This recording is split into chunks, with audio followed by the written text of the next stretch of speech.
مولاي صل وسلم دائما أبدا مولاي صل وسلم دائما أبدا الحمدللہ رب العالمین والصلاة والسلام علی رسولہ الکریم اما بعد فاعوذ باللہ من الشیطان الرجیم بسم اللہ الرحمن الرحیم رب اشرح لی صدری ویسر لی امری واحلل عقدۃ من لسانی یفقہوا قولی۔ پیارے بچوں اور نہایت ہی واجب الاحترام والدین اور مجھے دیکھنے والے سننے والے جتنے بھی لوگ ہیں، کاشف محمود کی طرف سے السلام علیکم ورحمۃ اللہ وبرکاتہ۔ میں ELC چینل سے آپ سے مخاطب ہوں اور آج پھر ہم اسلامیت کا لیسن پڑھیں گے۔ اسلامیت کے لیسن میں آج ہمارے پاس پھر سے حدیث مبارکہ موجود ہے اور آج انشاءاللہ ہم ایک ہی نشست میں 2 احادیث اکٹھی پڑھیں گے کیونکہ ان کا آپس میں ربط ہے، اس لیے میں ایک ہی سٹنگ میں آپ سے انشاءاللہ 2 احادیث مبارکہ کے بارے میں گفتگو کروں گا۔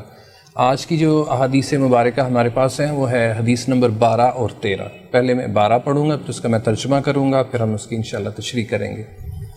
وقال رسول اللہ صلی اللہ علیہ وسلم اذا قلت لصاحبك یوم الجمعۃ انصت والامام یخطب فقد لغوت۔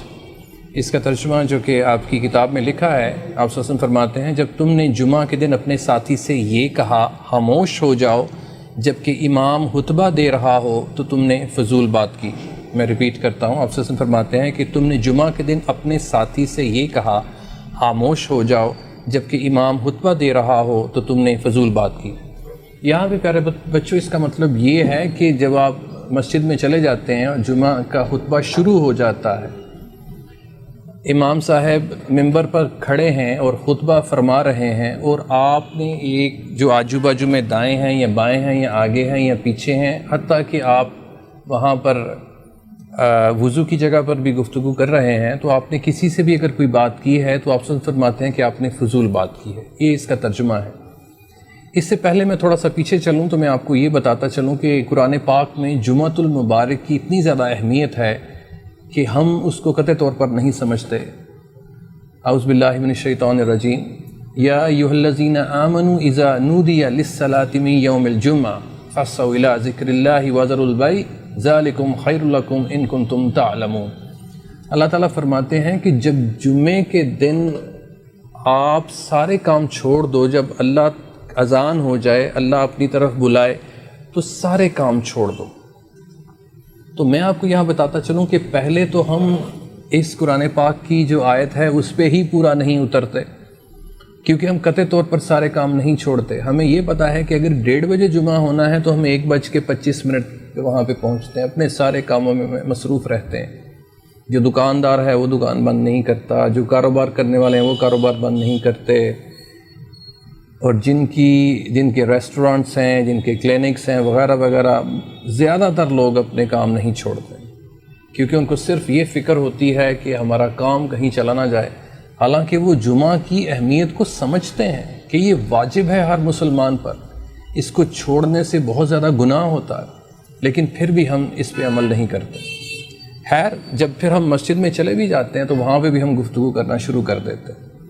تو اس آیت کو سامنے رکھتے ہوئے، حدیث مبارکہ کو سامنے رکھتے ہوئے، آپ پیارے بچوں، آپ نے یہ چیز ذہن میں رکھنی ہے کہ جب آپ جمعہ پڑھنے کے لیے جائیں تو آپ سمجھیں کہ آپ نے چپ کا روزہ رکھ لیا ہے، اشارے کا روزہ رکھ لیا ہے۔ اس میں اہمیت کو سمجھیں کہ جمعۃ المبارک کا جو خطبہ ہے اس کی کتنی زیادہ اہمیت۔ آپ صلی اللہ علیہ وسلم فرماتے ہیں کہ جب اذان ہو جائے تو سارے کام چھوڑ دیں اور مسجد کی طرف رخ کریں، اور امام جس ممبر پر کھڑا ہوتا ہے اس کے قریب بیٹھیں کیونکہ فرشتے بھی اس وقت گھیر لیتے ہیں اور خطبہ سننا شروع کر دیتے ہیں۔ ہم نے امام کی جو باتیں ہیں اس کو غور سے سننا ہے، بالکل ایسے فوکس کرتے ہوئے جیسے آپ کوئی گاڑی چلا رہے ہیں، آپ کوئی ٹرین چلا رہے ہیں، کہ آپ نے سامنے دیکھنا ہے، خطبے کو دیکھنا ہے، ممبر پہ مولوی صاحب کو، اور کانوں سے غور سے ان کی بات سننی، کیونکہ نبی پاک صلی اللہ علیہ وسلم نے اس کو بہت اہمیت کا حامل سمجھا۔ اس دور میں، نبی پاک صلی اللہ علیہ وسلم کے دور میں تو صرف جمعۃ المبارک ہی تھا کہ لوگوں سے گفتگو کرنی، یا عام کسی وقت وہاں پہ ان کو خطبہ دینا پڑ جاتا تھا۔ لیکن آج کل تو الحمدللہ ہم فیس بک پہ، ٹیلی ویژن پہ، یا اکثر و بیشتر ہم قرآن پاک کی نشست بھی رکھتے ہیں اور سن لیتے ہیں قرآن پاک، لیکن اس دور میں صرف یہی ایک ذریعہ تھا لوگوں کے ساتھ گفتگو کرنے کا، اس لیے اس کو بہت زیادہ امپورٹنس دی گئی۔ اور آپ بھی پیارے بچوں، جب جمعے کی اذان ہو جائے تو سارے کام چھوڑ دو، پڑھائی چھوڑ دو، کھانا جلدی سے کھا کے، بلکہ ہمیں جمعے کی تیاری کرنی چاہیے۔ ویسے تو ہم روزمرہ زندگی میں کہتے ہیں جی کہ جمعہ مبارک، جمعہ مبارک، جمعہ مبارک، لیکن جمعے کی اہمیت کا اندازہ نہیں ہے کہ جمعے کو ہم نے نہانا ہے، غسل کرنا ہے، اپنے ناخن کاٹنے ہیں، بہترین غسل کرنا ہے اور اچھے کپڑے پہن کے جمعے کے لیے نکلنا ہے۔ اور یہاں تک بھی کہہ دیا نبی پاک صلی اللہ علیہ وسلم نے کہ جب آپ جمعے کی نماز پڑھنے کے لیے جائیں اور مسجد میں داخل ہو جائیں اور آپ وہاں پر صفوں پر یا مسجد میں گرا ہوا ایک تنکا بھی نہیں اٹھا سکتے۔ یہاں تک اس کی حرمت آئی کہ ہم نے صرف اور صرف خطبہ جمعہ ممبر پہ جو مولوی صاحب کھڑے ہیں ان کی بات کو غور سے سننا۔ تو میں امید کرتا ہوں کہ آپ نے اس حدیث مبارکہ کو سمجھا ہوگا اور اب آپ نے اس کو سمجھ کے اس پہ عمل کرنا کہ جمعے کے دن ہم نے کسی سے گفتگو قطعی طور پر ہم نے نہیں کرنی، اور بلکہ صفوں کو بھی درست نہیں کرنا، کسی تنکے کو بھی نہیں اٹھانا۔ اب اس سے جو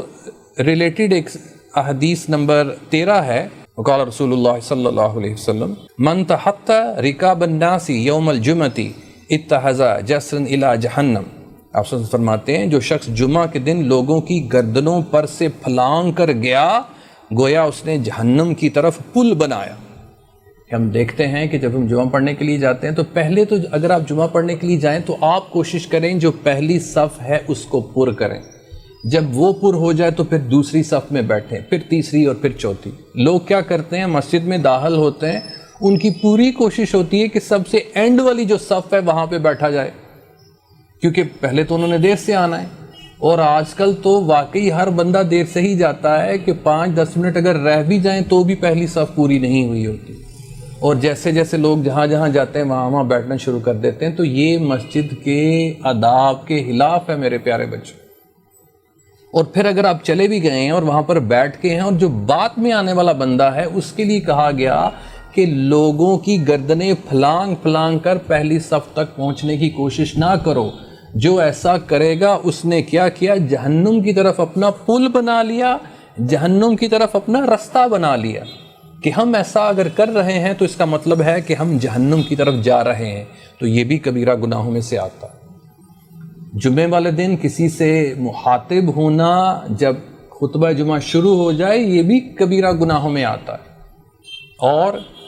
کوئی تنکا اٹھانا یہ بھی گناہ ہے، اور لوگوں کو پھلانگ کر جانا یہ بھی گناہ ہے، کبیرہ گناہوں میں سے گناہ ہے، جو اب آپ نے اسے آپ نے پرہیز کرنی ہے۔ اور سب سے پہلے سب میں نمازیوں کو میں یہ کہوں گا کہ جیسے ہی وہ مسجد میں جائیں کوشش کریں، کوشش نہیں بلکہ اپنے آپ پہ فرض کر لیں کہ پہلی صف کو پہلے پر کرنا ہے، پھر دوسری کو اور پھر تیسری کو۔ بلکہ میں جو ممبر پہ مولوی صاحب بھی ہوتے ہیں میں ان سے بھی درخواست کروں گا کہ ان کو بھی جیسے جیسے پتہ چلتا ہے کہ لوگ آ رہے ہیں تو ان کو وہ تنبیہ کریں کہ پہلے وہ اگلی صفوں کو پر کریں، نصیحت کریں لوگوں کو، جمعے کے آداب بتائیں۔ اس سے ملتی جلتی بات میں آپ کو یہ بھی کہہ دوں کہ ہمیں یہ اپنے جو گوڈے ہیں ان کو پکڑ کے بیٹھنے سے بھی جمعے والے دن منع فرمایا، ان کو بھی ہم پکڑ کے نہیں بیٹھ سکتے۔ تو یہ 2 حدیثوں میں آپ نے یہ ساری بات سمجھی ہے۔ اب میں آپ کو یہ بھی میں بتاتا چلوں کہ آپ جمعے کے آداب پورے پڑھیں، جمعے کے کیا آداب ہیں، جمعہ کی امپورٹنس کیا ہے، اس کی سگنیفیکنس کیا ہے۔ تو ان 2 حدیث میں ہم نے کیا سیکھا ہے کہ جب ہم جمعے کی نماز کے لیے چلے جائیں اور جب ممبر پر مولوی صاحب کھڑے ہو جائیں تو ہم کسی سے گفتگو نہیں کر سکتے، صف میں پڑا ہوا تنکا بھی ہمیں اٹھانے سے منع کر دیا گیا ہے، اور فوکس بالکل کنسنٹریشن کے ساتھ ہم نے مولوی صاحب کو سننا ہے اور پہلے آنے کی کوشش کرنی ہے، پہلے جگہ بنانی ہے۔ اور جب آپ چلے جائیں اور آپ کو لگے کہ اب آپ کو آگے جانے کے لیے جگہ نہیں مل رہی تو آپ نے لوگوں کے کندھوں کو پھلانگ کے، لوگوں کے شولڈرز کو پھلانگ کے آگے نہیں جانا۔ ایسا کرنا کبیرہ گناہ ہے۔ آپ سے فرمایا جس نے ایسا کیا اس نے اپنا جہنم کی طرف پل بنا لی۔ تو میں امید کرتا ہوں کہ آپ نے ان 2 احادیث کی روشنی میں بہت کچھ سیکھا ہوگا، آپ اس پہ عمل بھی کریں اور لوگوں تک بھی یہ پیغامات نبی پاک صلی اللہ علیہ وسلم کے پہنچائیں تاکہ وہ بھی یہ والے گناہ نہ کریں۔ ان احادیث کو آپ تک پہنچانے کا مقصد صرف اور صرف یہی ہے کہ ہم اس کو سیکھ کے اپنی زندگیوں میں